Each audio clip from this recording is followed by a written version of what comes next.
Here in my living room is a shelf that has my issues of astounding science fiction from the 1940s all the way to the 1960s. And you probably see the dates better this way. This kind of starts at 1945. My oldest issue is July 45. Then I have August 45, The World of Nole, and so on. These go from the 1940s, November 1949, and then I have all of 1950 that goes right through here. Actually, this May 1950 issue was the very first one to have an article by L. Ron Hubbard talking about Dianetics. We can look at that here. Let's see if I can find it.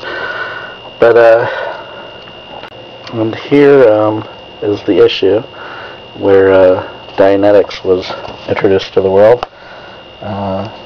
This L. Ron Hubbard thing. Here's the actual illustrations in this for his article, and as you can see, it's fairly lengthy, and that sort of helped cause all the controversy. But anyways, then there's more 1950s ones in here, and 1951, 52. That's a great cover. And so on. Then we get in the 1960s, and it became analog in 1960. And as you can see it at some point there, and then in the early 60s. And then over here are my issues from the 1970s. As you can see, they're there. And then into the 1980s, right down here. So on various issues, they weren't that expensive to get these. You would get them in, on eBay in lots. And next to them here we have the issues I have of the magazine of fantasy and science fiction. And actually starting with, here's issue number 1 from 1949 of the magazine of fantasy and science fiction. And these are issues along here from the 50s and 60s. Here's a November 1963 issue with a cover by Hans Bach, famous illustrator. And until you get to the more recent issues here, this one came out last year. Has a story by comics writer Peter David in it. Here's some other short-lived series I have. Forgotten Fantasy, that's from the early 70s. I have every issue of that. Imagination, I have a bunch from the 50s. Some other Queens, and so on. This is my shelf with a bunch of more obscure magazines, little short-lived ones.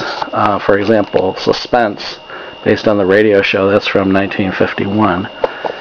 And I have all 3 issues of Worlds Beyond. That was a short-lived series from 1950 and 51. They're original science fiction stories. Some of these are bagged, as you can see. There's Beyond Fantasy Fiction from 1954. Here's an issue of that. Cosmos Science Fiction from the 1950s. Dream World. That one I think was about dreams, and it was from the publishers of Amazing Stories. Fantastic Science Fiction. That's a cool cover. Future Fantasy Fiction. Future Science Fiction. These are all just digest-sized magazines that, I don't have big runs of. I just have, some of them. This was the very first issue of Gamma from the early 60s. This one has an interview with Rod Serling in it. And these ones are kind of hard to get, Gamma, but I do have a few issues of that. And there's some there.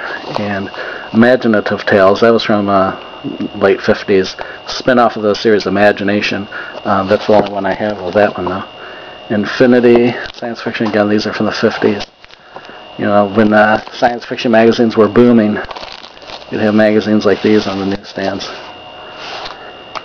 Now, in the 70s, Marvel Comics put out two digest magazines, The Hunt of Horror. There's those. And then back in the 50s, Marvel actually had its own pulp magazines and stuff. And this is a digest, Marvel Science.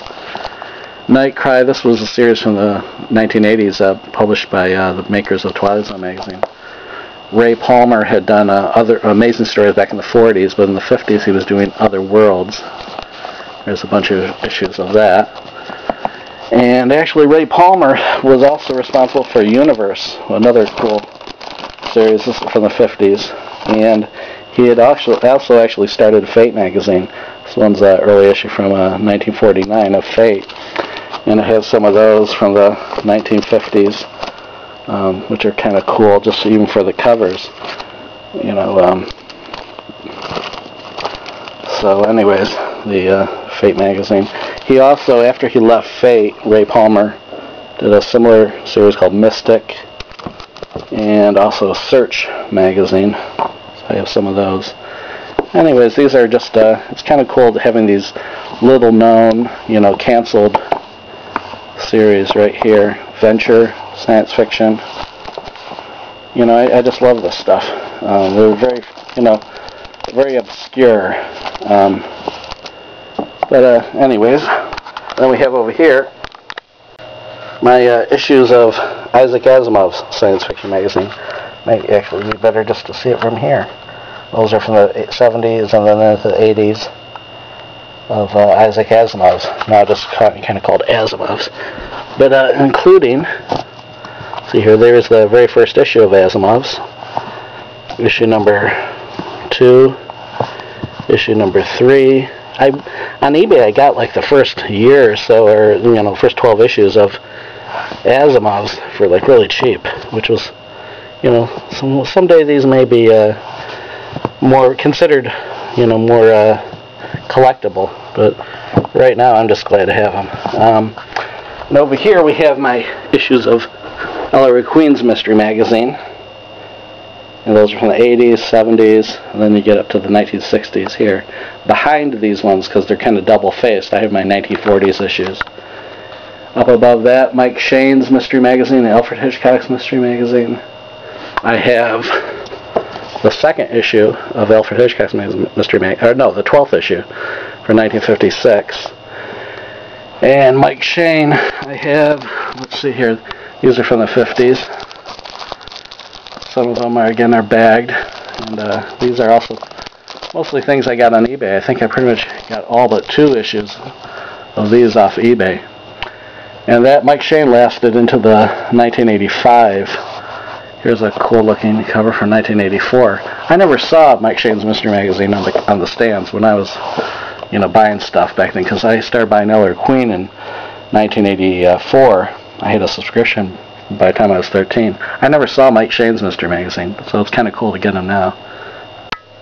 Also, with the 1950s mystery magazines, this one's called True Detective, or True Crime Detective. These were published by the same publishers of Ellery Queen back then. I've seen very few of these on eBay. They were interesting to me. And the issue of The Executioner, Don Pendleton. This is from the 70s. The Saint magazine, first issue from 1984. Second issue from 84. These were a continuation from the 60s and 50s series, though. That was from the 50s, that was from the 60s. Another mystery magazine is The Man from U.N.C.L.E. And I had a couple of those. I even have The Girl from U.N.C.L.E. And I got those on eBay, which are, you know, kind of neat. They, you know, it's a neat idea that they were digest magazines. They had other stories as well, not just Man from U.N.C.L.E. and so on stories.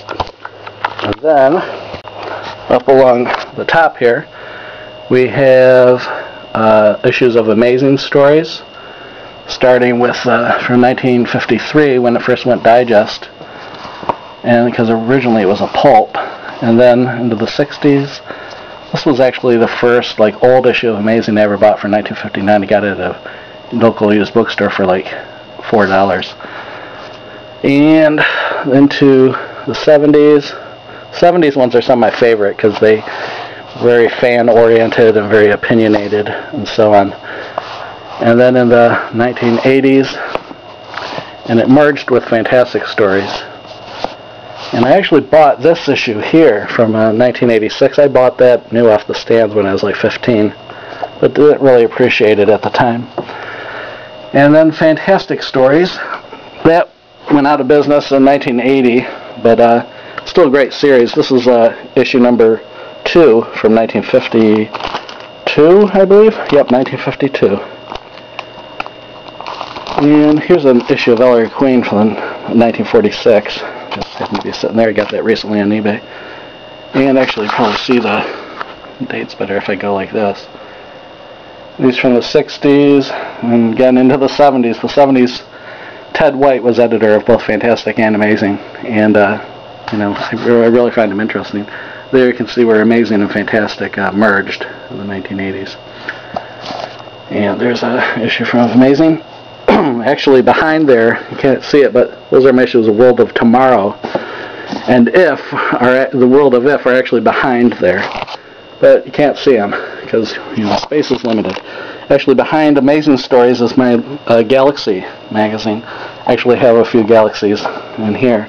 It was another science fiction magazine. But that's what those look like. Yeah, space is limited, so I wasn't able to. But there we go. That's another part of my living room. All this shelving of cool magazines.